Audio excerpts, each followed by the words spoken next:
بسم الله الرحمن الرحيم. حبايبنا متابعين على قناة على اليوتيوب وعلى الصفحة، أهلا بكم. كل عام وجميعكم بخير، وكل عام ومصر مصرنا الحبيبة أم الدنيا بخير. تعالوا نشوف الفيديو ده، فيديو بعنوان حقيقة مصر أم الدنيا.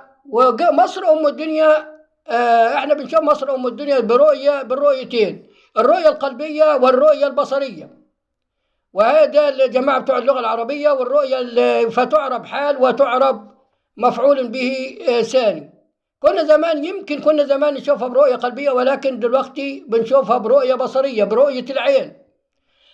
مصر دي يعني كرمها زايد قوي، كرمها اوفر.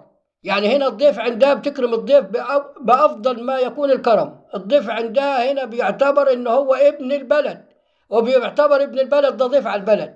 يعني لما يجينا ضيف بيقول لك بيديله احساس مصر انه هو البلد دي بلد امه وبلد ابوه. بتديله احساس ان هو مصري ابا عن جد. تخيلوا، يعني عندنا بيتعلموا هنا في الفلسطينيين وكله بيتعلم في الجامعات ببلاش، في حين المصري لا، ما يتعلمش ببلاش. لا، هو حق افضل بكثير من المصري، بيعمل مشاريع ما حدش بيروح له خالص، لا يدفع ضرائب ولا يدفع عوائد ولا اشغال طريق ولا محضر بيئه ولا محضر عفاريت زرقاء ولا اي شيء، وبيستمتع بكل حقوق الانسان. مش ضيف، بيجي كابن بلد بالضبط. طب هل المصري بيتعامل بنفس المعاملة في الدول العربية؟ لا طبعا. لا طبعا. يمكن الدولة الوحيدة حقيقة اللي عامت المصري كالعراق، كان بيعامل المصري زي العراقي بالضبط وأفضل من العراق.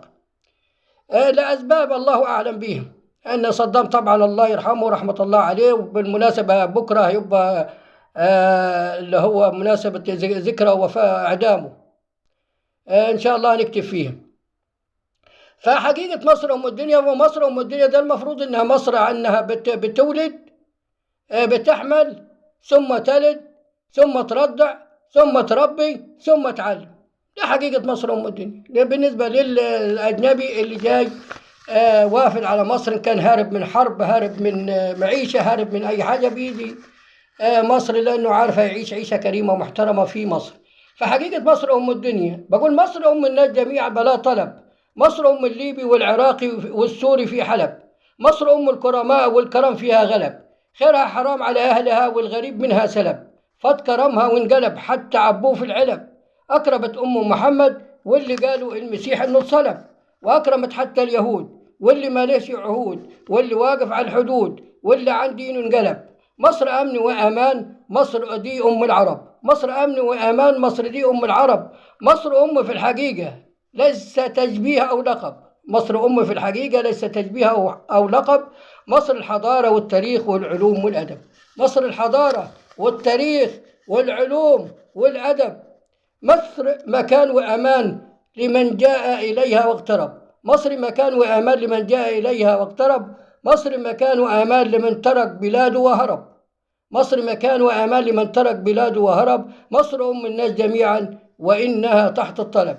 واللي مالوش مكان في بلده، واللي مالوش مكان في بلده، في بلد فيها اتولد. واللي مالوش مكان في بلد فيها اتولد.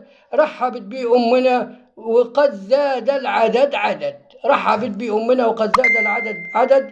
رحبت بيه أمنا وقد زاد العدد عدد. واللي زار سيدنا الحسين وقال في المقام مدد. واللي مالوش يا حبيب مصر كانت لي سند.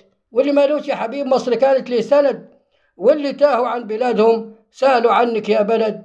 مصر دي أم الكرم، أم بالهول والهرم. والكل من راح وجاء، والمن تمنى أو حلم.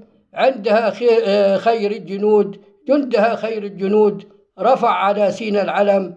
كل عام وجميعنا بخير، كل عام ومصر بخير، وكل عام وأمتنا العربية بخير. تحياتي لكم تحيات الشاعر علي عبد الرازق الدالي، ولكم كل حب واحترام وتقدير. زوروني، شاركوني قناتي، بقولتها مليون مرة. اللي عايز يشارك أهلا بيه، واللي مش عايز برضه مرحب بيه. لكم كل حب واحترام وتقدير.